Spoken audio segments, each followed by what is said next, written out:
first months of 1945, Japan was on the run. The Americans had fought their way across the Pacific. US submarines and aircraft had destroyed Japan's merchant fleet and naval air power.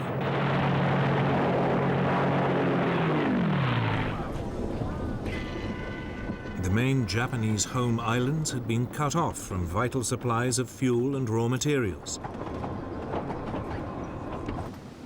The Japanese were facing defeat. Yet they refused to surrender, convinced that if they fought back with sufficient brutality, the Americans wouldn't have the stomach for the fight and would give in.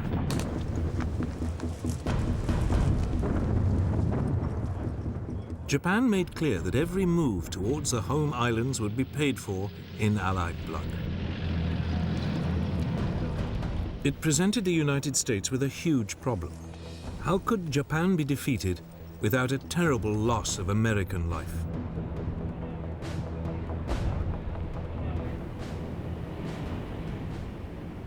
The country would eventually turn to the most powerful and dreadful weapon ever seen. A weapon that would change the course of war forever.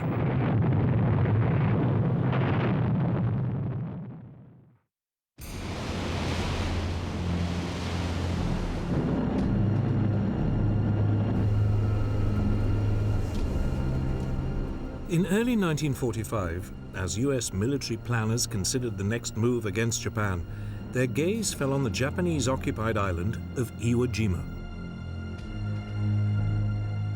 It lay a mere 800 miles from the Japanese mainland and would be a valuable base for attacking the country. The US commander in the Central Pacific, Admiral Chester Nimitz, assembled the largest landing fleet ever brought together in the Pacific campaign and prepared to invade the island.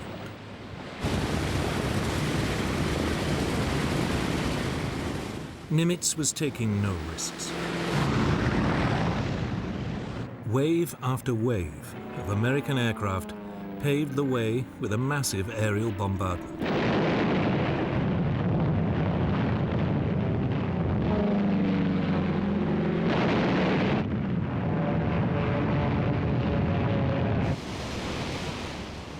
Then, on the morning of February the 19th, 1945, the guns of the Naval Task Force began one of the most prolonged bombardments of the war.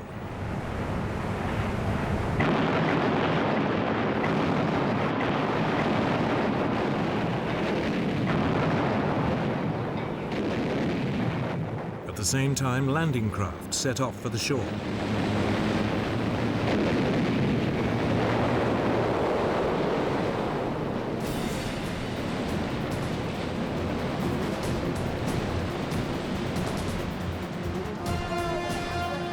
The Marines hit the beaches of Iwo Jima along the southwestern shore just after 9 o'clock in the morning. For a few moments there was an eerie calm. The massive naval and aerial bombardment appeared to have overwhelmed the Japanese garrison. Then a hurricane of Japanese fire swept over them.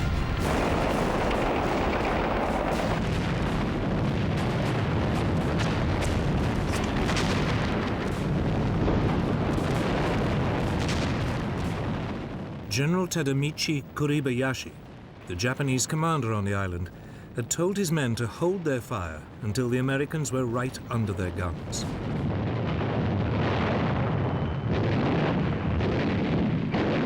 Now the Japanese opened up from a network of tunnels, caves, and bunkers.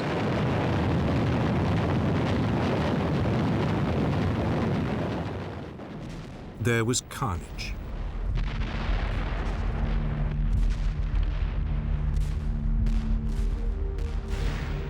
But gradually, small groups of US troops inched their way forward.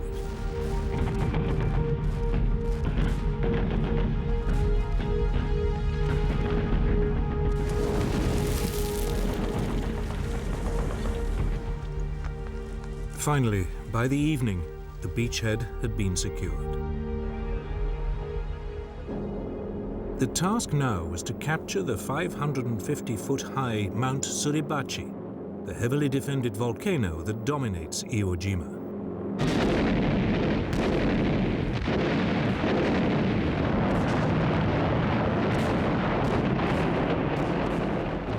For 3 days, Marines clawed their way up the steep, pitted slopes.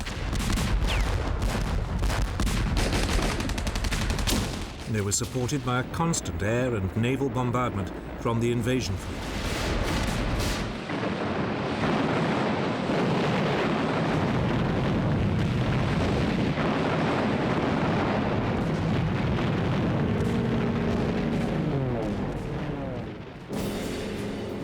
Finally, on February the 23rd, 1945, a US platoon led by First Lieutenant Harold Schreier began the final assault, carrying with them a small US flag. They reached the summit and raised their flag using a piece of piping as a pole.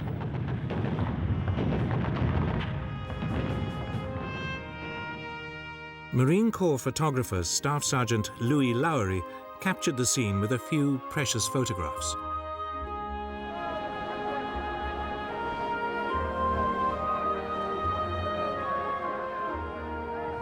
The hard-pressed Marines on the beaches below cheered and wept.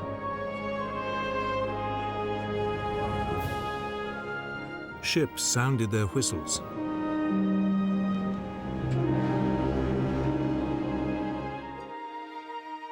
Three hours later, the event was restaged with a larger US flag. The moment was immortalized by photographer Joe Rosenthal with one of the most iconic photographs of the war.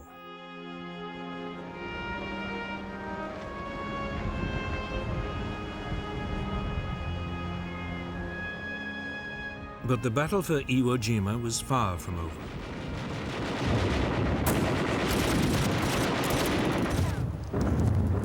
The rest of the island was still in Japanese hands.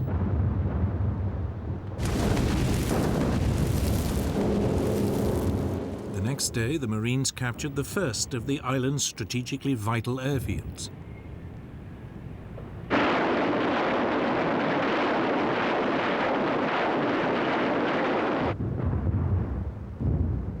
But Kuribayashi had told his men to take as many of the enemy with them as possible. Their duty to the Emperor to die on the island.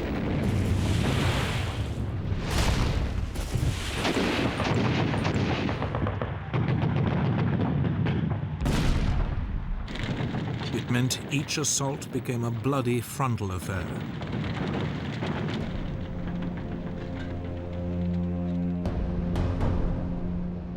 It took 2 weeks before the remaining 2 airfields on the island were in US hands.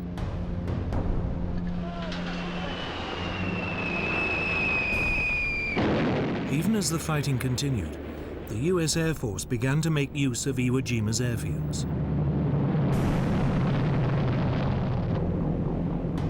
During the late spring and summer of 1945, over 2,500 damaged US bombers made emergency landings on the island, often saving the lives of their crews.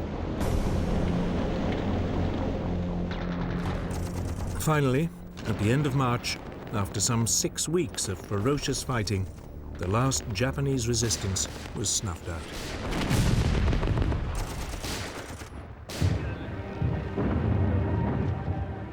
But the capture of Iwo Jima had come at a terrible price.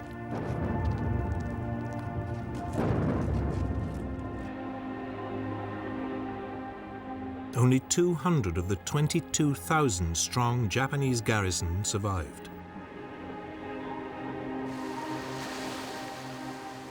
The Americans had also suffered badly. Nearly 7,000 Marines had been killed and some 18,000 wounded. The Americans finally had the base they needed, but it was now clear that unless the US could come up with an alternative, any invasion of Japan would be paid for in tens of thousands of American lives.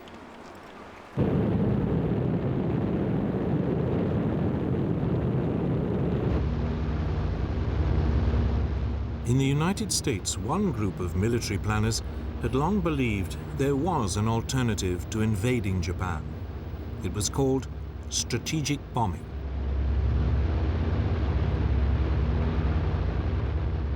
This involved carefully targeted bombing raids designed to destroy Japan's infrastructure, industry, and ability to wage war.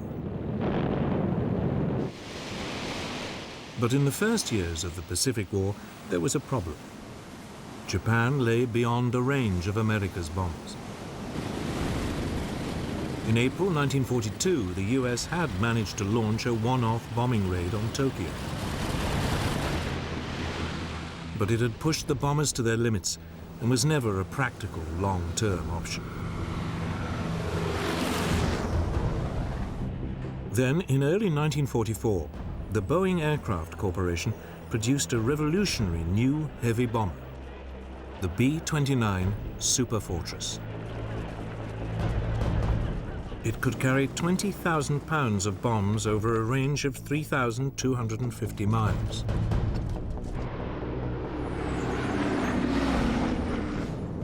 Suddenly, Japan was just about in reach of America's forward bases in the Pacific.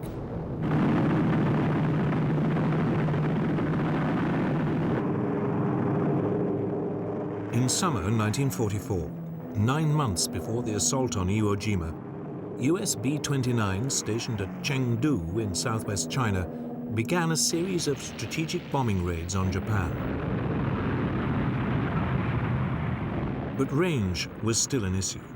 It was too far for a fighter escort, so the superfortresses had to fly alone, staying at high altitude for their own safety. Even then, the range was only just within limits, and there was no room for navigational error.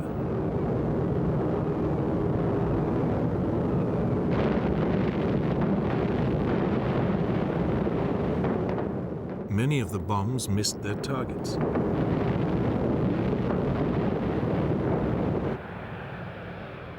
Then in July 1944, there was a development that gave strategic bombing a new lease of life. The US Navy captured the Mariana Islands in the Central Pacific.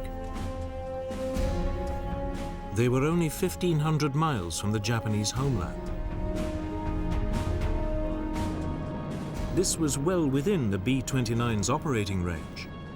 The odds for a successful bombing campaign on Japan had dramatically improved.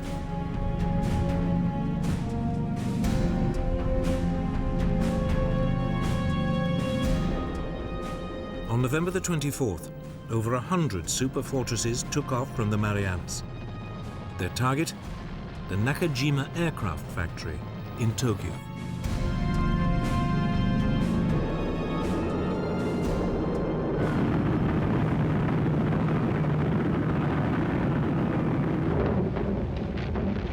But only 48 bombs struck anywhere near the target. For 3 months, more raids targeted other industrial sites. But the B-29s were still flying without a fighter escort and still dropping their bombs from high altitude.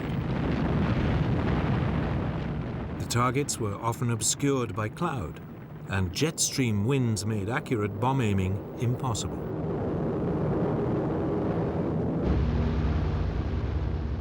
To make matters worse, the B-29 suffered from engine problems. There were also attacks from kamikaze pilots.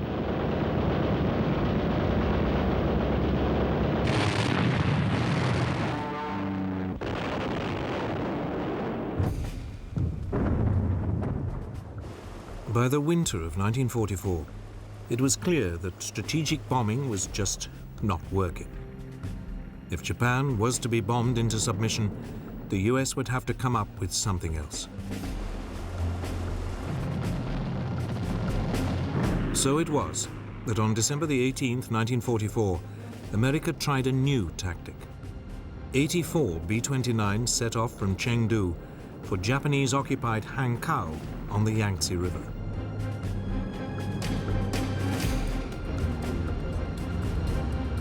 They flew much lower than usual and carried mostly incendiary rather than high explosive bombs.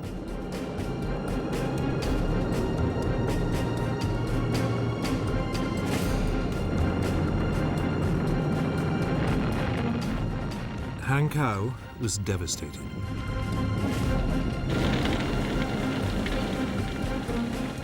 The raid was more effective than almost any of the previous strategic bombing raids. The US appeared to have found a way forward: firebombing at low altitude. The US bomber commander in the Marianas, General Curtis LeMay, now ordered the systematic firebombing of Japan. It was the same tactic that Britain had employed in Germany.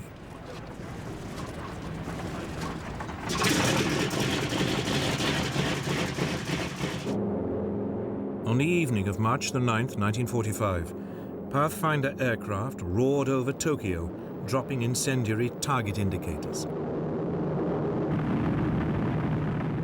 The fires they started marked the aiming points for almost 300 B-29s. Coming in at just 5,000 feet, they dropped over 2,000 tons of incendiary bombs.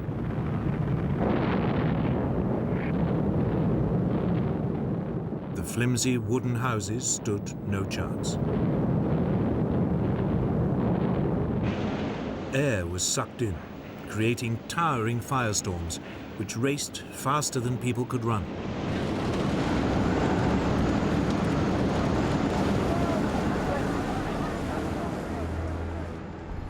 The glow from the burning city could be seen over 150 miles away.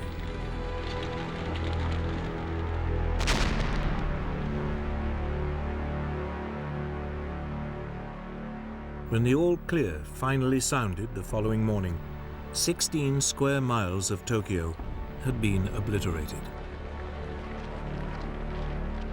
Over 100,000 of its citizens were killed and 1 million made homeless.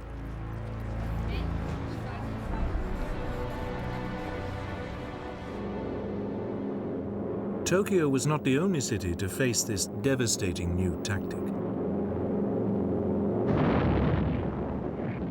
Nagoya was set ablaze 2 nights later. Then Osaka and Kobe during the following week. Firestorms engulfed whole areas, destroying houses and industrial facilities. But American success was coming at a price. Without escorts, the low-flying US bombers were dangerously vulnerable to Japanese fighters. American losses now mounted. If the bombing campaign was ever to succeed, the US needed bases even closer to Japan.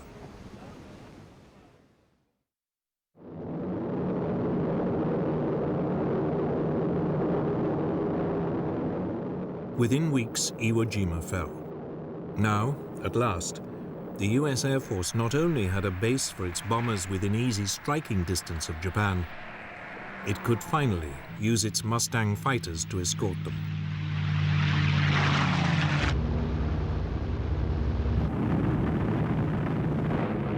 During the late spring and early summer of 1945, strikes of up to 500 bombers attacked Japan every other day.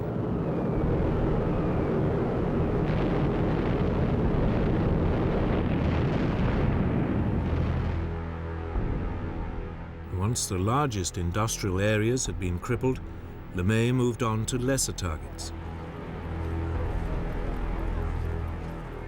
Yet, in the face of catastrophic damage and an appalling death toll, the Japanese showed no sign of cracking. It finally dawned on the Americans that strategic bombing alone was never going to defeat Japan. It looked like a full-scale invasion of the country was becoming inevitable.